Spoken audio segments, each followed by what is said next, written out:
what attracted you to this project? Um, well, to start with, when I first got the audition script, it was beautiful. Even if it was just an audition script, I can feel that it's authentic and there's something in it. And then I figure out that it's the story from the novel Pachinko. And then I read the novel overnight. I started at 10 p.m. and finished at 8 a.m. So, how can I say, the story itself was amazing, beautiful. And I felt that I had the biggest responsibilities on behalf of a lot of Sunja all over the world. So I guess that's attracted me to this project. But isn't there a danger going into something that's already been turned into a literary piece, like a novel like Pachinko, and it's well known and it's been lauded many times over?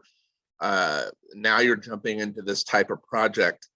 How did you know that this was the safest step for you as an actor? Because there's so many times we see novels brought to the screen, whether it's movies or television, and they fall flat on your face. But then you got this, and it's magnificent. So what was it about this particular opportunity, this yet another novelization to screen, that was like, okay, this could work? Well, I mean, when I first read the novel and the script, I didn't thought of any safeness or dangers because, like I said previously, I just felt that this was genuine and authentic, that I should do this. I thought that I have to do this at the moment that I received this script. And then even though even though it was from Apple TV and it has a lot of budget, I just hear all those kind of things after I got into this role. So I guess that doesn't matter for me. I just thought that the story itself, the happiness of this story, and especially I'm Korean, so I feel, like I said, not only on behalf of the Sunja, I just had a lot of responsibilities as a Korean, as a nation, to tell all these fascinating stories to all over the world. So I think that's, yeah, I think that's the important things that I had attached when I first got this, when I was first introduced of this role. In a world where authenticity often isn't focused on, and there are not many true projects that focus on this subset of culture, it's unique and it's special. Did you feel like you could relate to your character? Do you feel like you have some similarities with your character in the show? Yes, I think this is kind of like almost kind of like my habit. I guess like all of the other actors and actresses do this too, but first I found the similarities between characters and me, but I found out that I had a lot of similarities between Sunja and me, that something that is not, that cannot be explained, but also when we first see Sunja, we almost feel she's fragile. She's also strong, but fragile, vulnerable. Um, but she's also really strong. She knows how to survive. She's really smart. She's flexible. She's fast. And then all this disposition of Sunja, I just spread it out, her dispositions in my notes, and then try to figure out what's the similarities between her and me. So I just had to find the common link between her and me. And then I found out that I also, like, a lot of people think that I'm really weak, fragile, and young little girl who cannot speak out loud. But inside of me, like deep inside of me, I have my strong faith in it. So I just follow my faith. And whenever it just across, like it just like affect my faith, I don't do anything. I think that's the most powerful similarities between Sunja and me. So yeah, I found out that she's also Korean, I'm also Korean, so I figure out that there would be no difficulties about in a cultural ways, but also in a characteristics too. But in terms of your character, uh, there's that misconception of her lacking strength, and you had an opportunity to portray a Korean woman of strength. I'm sure back in your mind, you were like, well, this is going to be an example to other Korean women who might be perceived one way as seen but not heard. But you can be powerful, you can be flexible, you can survive because your character in a lot of ways is a survivor. Mm-hmm. Yeah, she is. So like you said, it's not only about the Korean woman, it's could be women all around the world. Not Well, only there you about the go. woman, like not only about the woman, it's just a Sunja character itself all over the world. So I just wanted to represent all these Sunja all around the world. But I guess that's attached to a lot of women in the world. So that was what I was saying. What was the hardest part of filming Pachinko? I remember that I had never been a mother before. So I remember my first shooting day of being a mother, because I had to move back and forth of being the teenager and then to be a mother. So yeah, being a mother was pretty hard. But as soon as I saw Noah, the baby actors, I just felt that I had to protect him, and all I had to do was just to be strong and not to reveal any weakness in front of him. So I guess that just solved that problem solved as soon as I saw him. But yeah, that was a pretty hard point. But also when I had a laboring scenes, it was kind of hard too, because I've never experienced that before. So yeah, those two were quite a difficult scenes for me. But when you see it on screen, I wouldn't have known that until you just shared that, because there was such a level of authenticity. It was almost, I was almost cringing as you were going through that whole process. What part of this process brought you the most joy? The joy. Mm-hmm. Well, I mean, that's really hard, because almost every time I'm finished the day, and almost every time I interact with other actors and hold my crews, so eventually at the end of the day, I got the joy.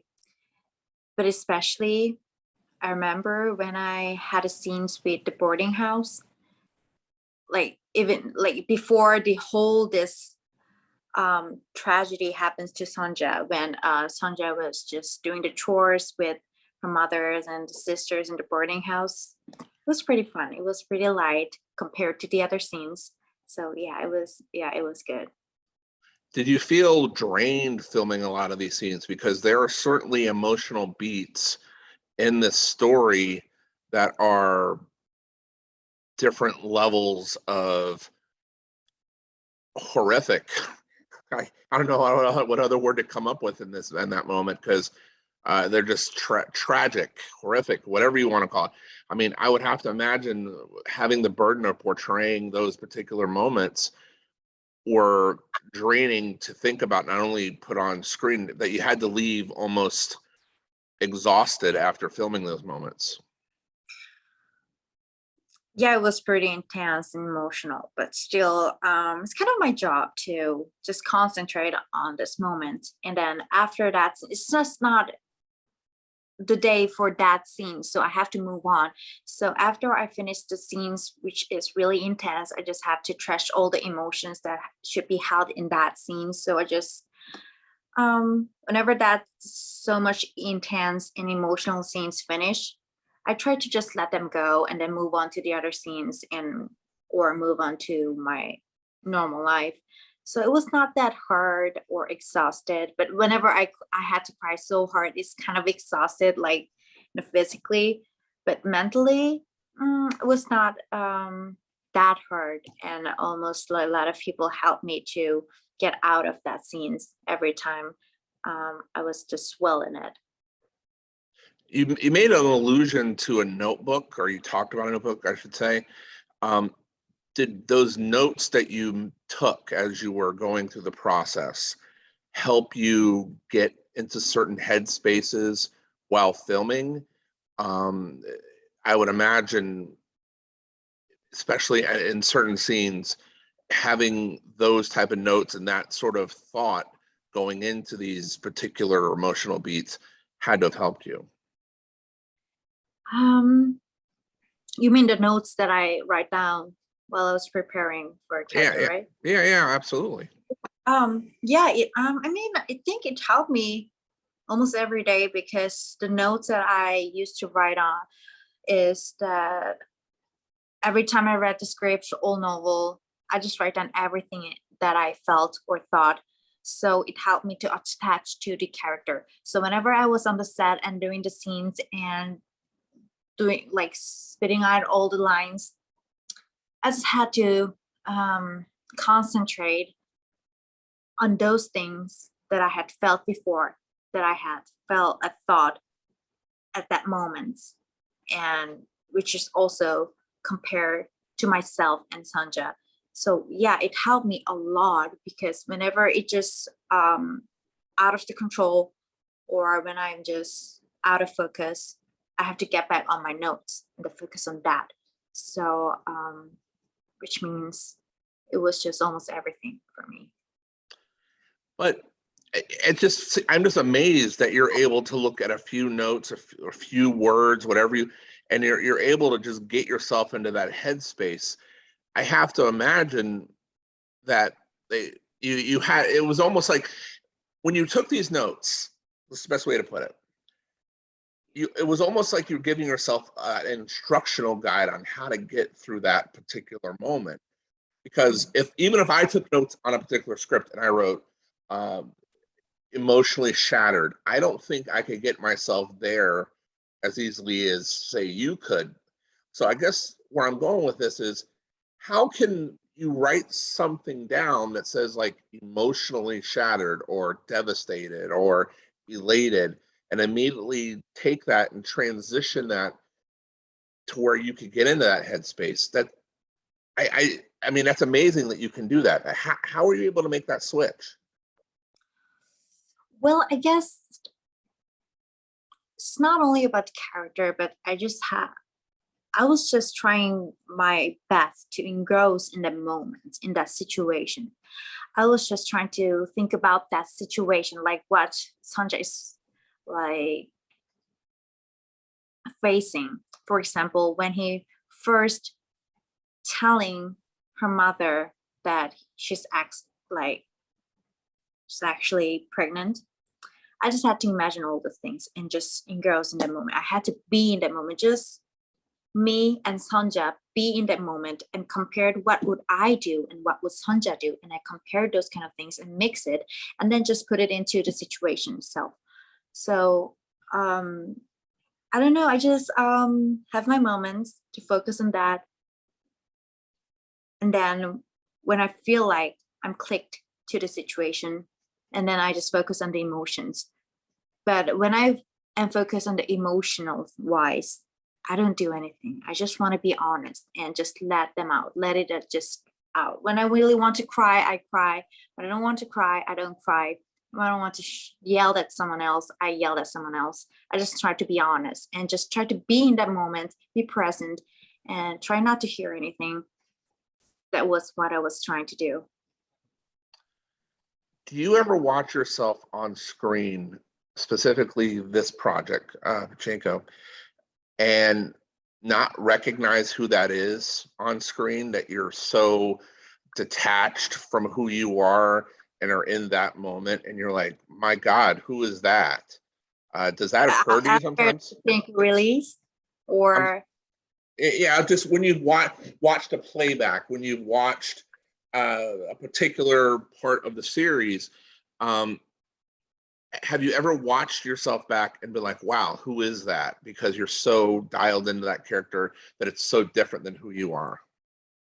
well, yeah, I watched it the edited version when it first added it. So of course when I saw myself, I was like, what am I doing? I was so it just felt so weird watching me doing the performance and really being as a Sunja, because while I was on the set, there was no chance for us to watch the playback.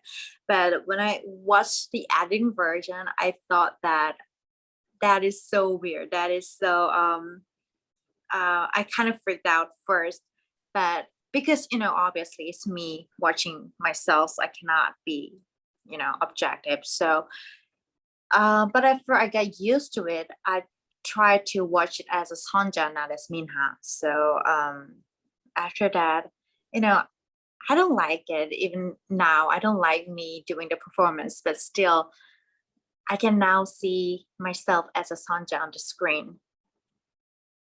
But why don't you like your performance? I mean, it was hard. You were heartbreaking. You were perfect for the part. Obviously, that's what you got the part because you were perfect. I mean, how could you not like what you did? I mean, I don't understand. Well, I don't know, because it's me doing. It's just me, and like, because for me, I don't calculate all the things when I'm doing the performance. So I just do it immediately, and I just bring it out from my guts. So whenever I'm doing something on the screen, I almost cannot like remember how I did it. So I don't know, I don't like it. I mean, like, it's just like looking at me in front of the mirror right after I woke up in the morning, like, you know what I mean? Like, it's just like it's kind of like frustrating, but still